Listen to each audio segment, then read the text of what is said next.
Lucila, ¿cómo estás? Fer Pasante, ¿cómo estás? Buenas tardes, ¿cómo estás, Fernando? Muy bien. Bueno, es un numerito, pero más allá del numerito voy a empezar por lo que cualquier ciudadano te tiene que decir hoy, seguramente interpelar. Las ciudades de Santa Fe, las ciudades de Rosario, las ciudades de Rafael, las ciudades grandes, pujantes, seguramente con más poder adquisitivo que otras en la provincia, están, al igual que todos, padeciendo una ola de frío terrible. Y hoy notamos, lamentablemente, que en los barrios más vulnerabilizados de las ciudades grandes, la presencia de la gente en situación de calle ha aumentado.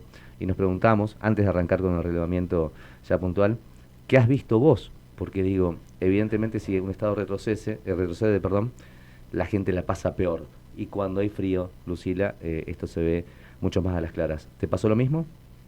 Sí, me parece que el aumento de las personas en situación de calle, como el aumento de las personas buscando entre la basura bienes que les puedan servir para comercializar o incluso para consumir, Ujú. es muy palpable, en los últimos meses es visible y me parece, yo estaba escuchando la introducción que vos hacías y digo, nosotros tenemos claramente un gobierno nacional que dice todo el tiempo, digamos, que no le importa esto, ¿no? Hay un nivel de sensibilidad muy grande con respecto a estas necesidades, y entonces ahí lo que se requiere es que los estados provinciales y municipales que dicen estar comprometidos Mm. con el combate hacia la desigualdad y a las situaciones más extremas, hagan un esfuerzo mucho más grande que el que están haciendo, porque hoy estamos atravesando una ola de frío que genera que personas en situación de calle estén incluso en riesgo de muerte, Ujú. y esto tiene que ser resuelto por los estados más cercanos y por aquellos que se supone que tienen que tener una preocupación por resolver esto, ¿no? Y me parece que ahí hace falta un mayor compromiso y una mayor inversión de recursos, porque también hay que decir esto, digamos, para poner en práctica las palabras que muchas veces quedan bien o suelen ser bien aceptadas en los discursos, hay que invertir recursos públicos, ¿no? Y me parece que esperamos un poco más los santafesinos, o al menos a los que nos importa que esto esté sucediendo. Eh, Vuelvo a hacer hincapié con esto, ¿no? Se le dio, y el gobierno de Rosario, de la ciudad de Rosario, corregime, ustedes tienen una presencia muy fuerte allí con el movimiento Evita en la ciudad de Rosario, pero digo, corregime, en la ciudad de Santa Fe hay una emergencia social y económica. Tengo entendido que Pablo Hapkin tiene lo mismo en la ciudad de Rosario. Ahora, cuando uno se pega una vuelta, tanto por las calles de la propia ciudad capital como ya por el sur, vuelve a observar no solamente la presencia de personas en situación de calle, sino que lo que los dispositivos del Estado tendrían que hacer por medio de estas ordenanzas que son de emergencia, justamente otorgando recursos de manera discrecional también para sortear la burocracia, digo, no se estaría cumpliendo, Lucila, digo, esta es mi percepción al menos.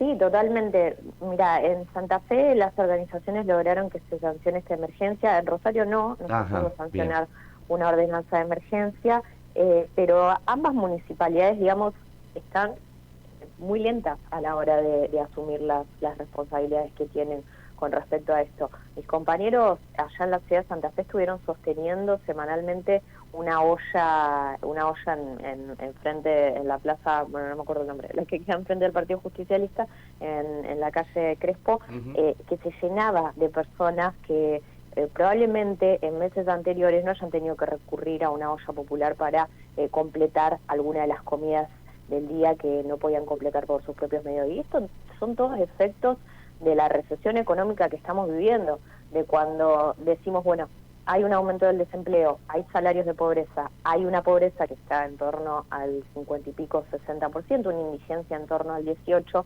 estos números son personas después que las podemos ver todos los días y que sufren todos los días las consecuencias de esta situación económica que va generando que cada vez sea más difícil vivir. Y bueno, es un poco lo que muestra nuestro informe, de lo costoso y lo inaccesible que se ha vuelto para los santafesinos. Nosotros medimos a los rosarinos, pero esto se puede trasladar a cualquier lugar de la Argentina, lo costoso que se ha vuelto garantizar la canasta básica alimentaria, ¿no? Y esto es una situación de muchísima gravedad, que es la contracara de aquellos discursos que buscan el ajustar el gasto público, la cuestión del déficit y demás, sin reparar en las consecuencias que esto trae a nivel social.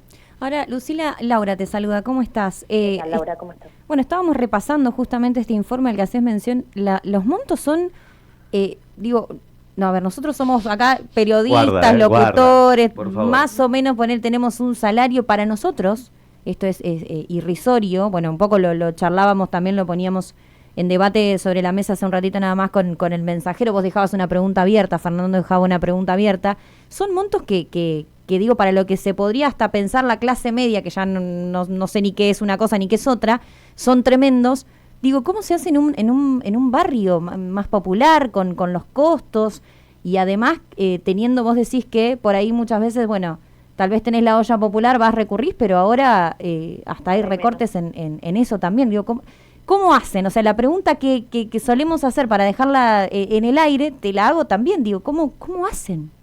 Mira, nosotros, además de relevar los precios, que esto es un informe que venimos haciendo desde el año 2016, que siempre lo hemos hecho público, digamos, pasaron gobiernos de distintos signos políticos y la verdad es que el costo de vida siempre fue aumentando, y siempre nosotros lo hemos hecho público porque nos parece que es una herramienta para poder tener un termómetro de cómo está viviendo la gente, sobre todo nosotros decidimos medir en los sectores populares, que hay una diferencia, digamos, respecto de cómo mide el INDEC o algunos otros indicadores, porque focalizamos los precios que tienen los comercios de cercanía, digamos, los almacenes, los superchinos, los diferentes a un súper grande, digamos. Claro, que por ahí el súper grande puede tener algunas ofertas, se compra por cantidad y tiene otros precios y demás. Este es más el consumo del día a día.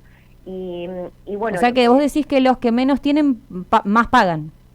Sí, los que menos tienen más pagan y aparte destinan porcentualmente un mayor monto de sus ingresos a bienes básicos, digamos, a alimentos, y en este caso podemos pensar también, por ejemplo, en el gasto de la energía, más allá de que tengan o no gas natural, después se compra una garrafa, digamos, algún tipo de energía para calefaccionar se consigue, el transporte, son estas cuestiones básicas. Los que menos ingresos tienen destinan un porcentaje mayor del volumen total de sus ingresos a pagar estos bienes.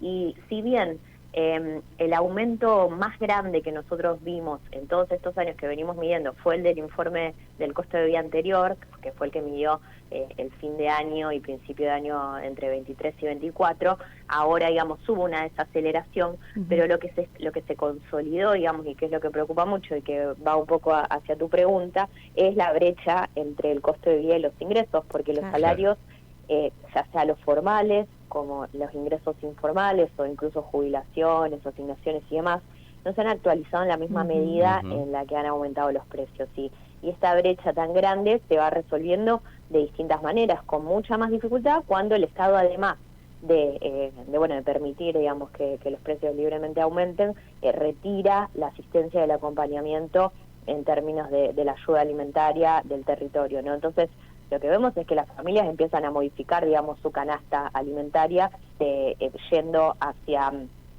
alimentos que tienen quizás un menor valor nutricional, que tienen más que ver con el consumo de harinas, de hidratos de carbono, de cuestiones que son más baratas y más rendidoras. Pero que ponen en riesgo, digamos, el valor nutricional.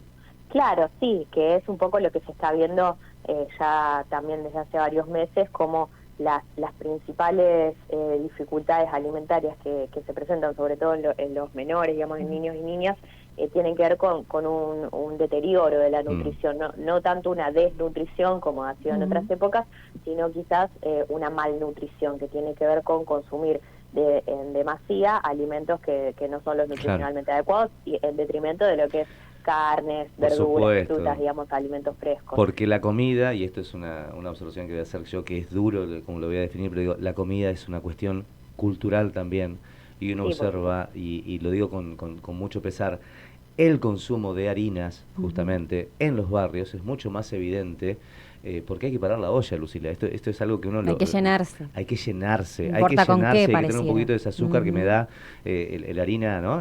Para lo que sea, pero... La harina, el arroz, el arroz, todo lo que vaya por ese lado, ¿no? Sí, y tiene que ver obviamente con una educación alimentaria y con la cultura, como vos decís, y lamentablemente, digamos, es la situación en la que estamos. Ahora, 817.821 pesos con 16 es el costo que a nivel oficial está calculada la canasta básica total.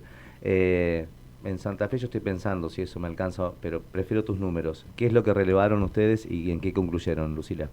Mira, nosotros relevamos una canasta alimentaria y una canasta de bienes básicos que son transporte, energía y salud, pero en términos muy básicos. No incluimos alquileres, no incluimos otro tipo de gastos, digamos, que tienen que ver, que también, digamos, muchas familias los pagan, digamos, y suman en la canasta básica que por ahí se constituye a partir del INDEC y demás.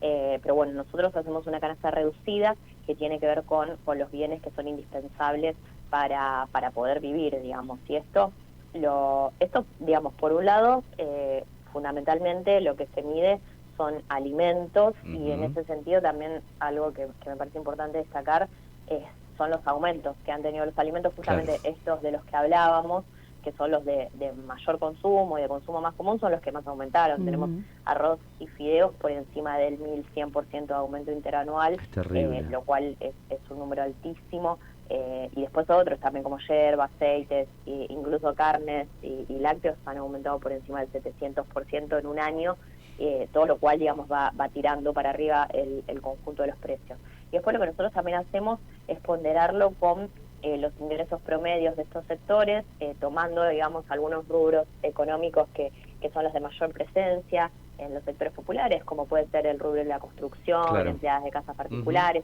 jubilados, beneficiarios de asignaciones o incluso empleados de comercio, que de todos estos rubros que nosotros comparamos, digamos, con respecto a los ingresos, los únicos que todavía le siguen ganando, digamos, en términos de la actualización paritaria al costo de vida son los empleados de comercio. Comercio, claro, sí.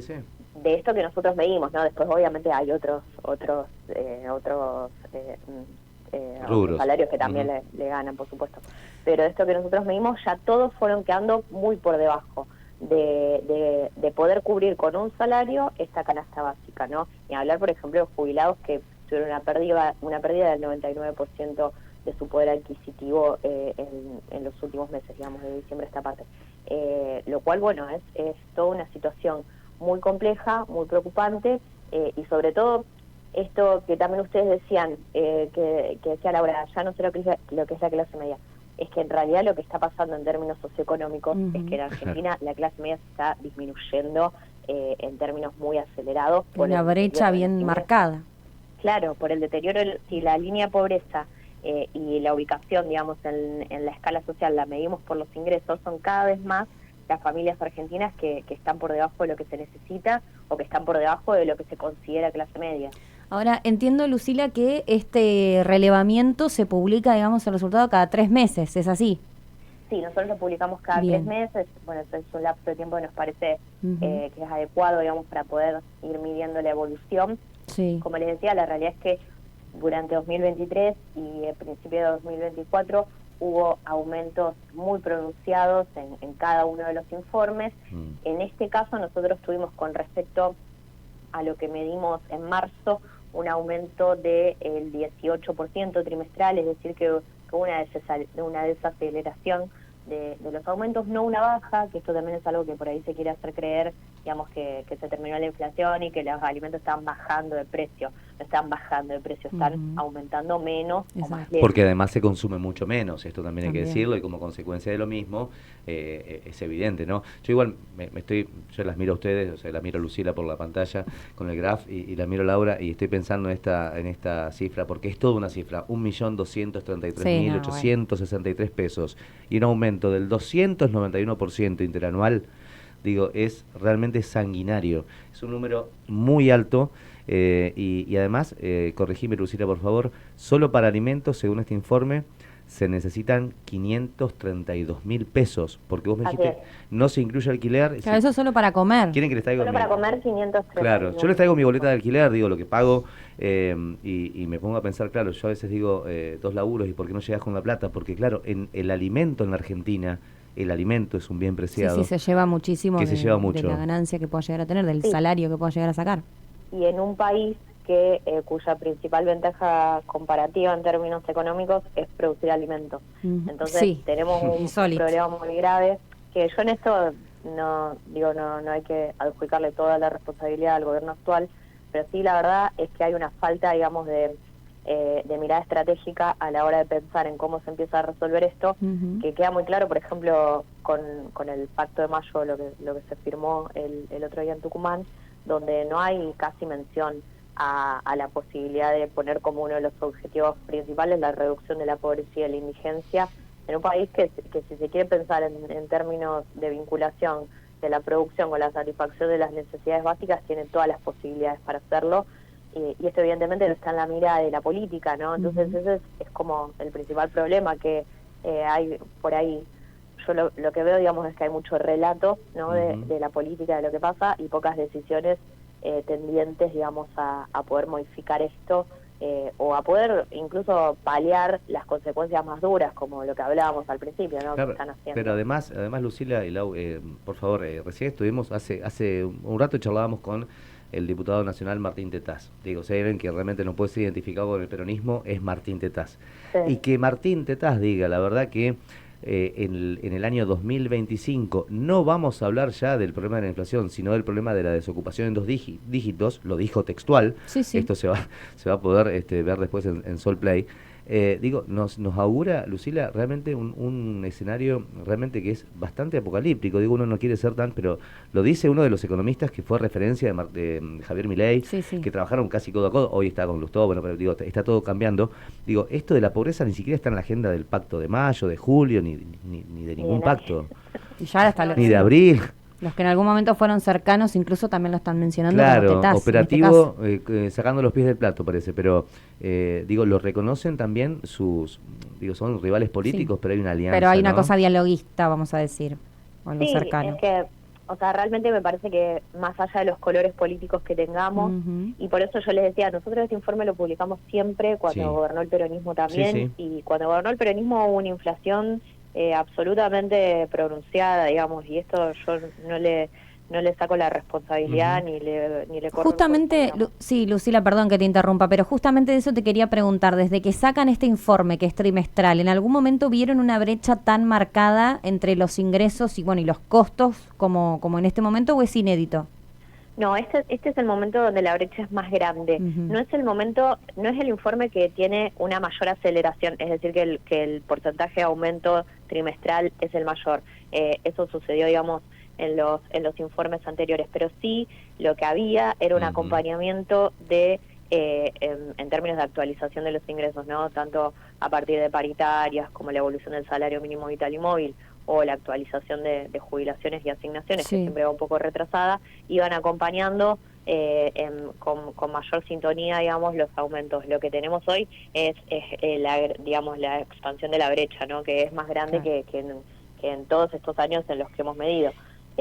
Y que ese creo que es el principal problema, o uno de los principales problemas socioeconómicos que tiene Argentina hoy, que es esta... Y no me refiero solamente, digamos, a que la única forma de acompañar la inflación sea actualizar ingresos y demás. Me parece que hay discusiones ahí macroeconómicas que son válidas, pero sí me parece que hay acá una decisión de ajustar la macro y de que terminen cerrando los números sin tener en cuenta qué sucede en el mientras tanto, ¿no? Con los argentinos que van quedando muy rezagados, y que lamentablemente, o sea, sumo a esto lo que decían recién de que traía Tetaz con respecto al desempleo, que es algo que obviamente va a pasar, porque digamos, el INDEC todavía no publicó los números de desempleo del último informe, pero ya lo va a hacer y va a estar en 2 dígitos porque hay registro de los despidos y demás. Pero todo esto va consolidando una sociedad mucho más fragmentada, más parecida a la de otros países latinoamericanos y menos parecida a lo que fue históricamente la sociedad argentina, con una clase trabajadora y media consolidada en términos de poder tener garantizados determinados ingresos que le permitan la planificación de un futuro, digamos. Entonces creo que ese es un poco la sociedad que vamos a tener en la medida en que se consolide este modelo económico que se está planteando hoy. Gracias, Lucila, por tu tiempo.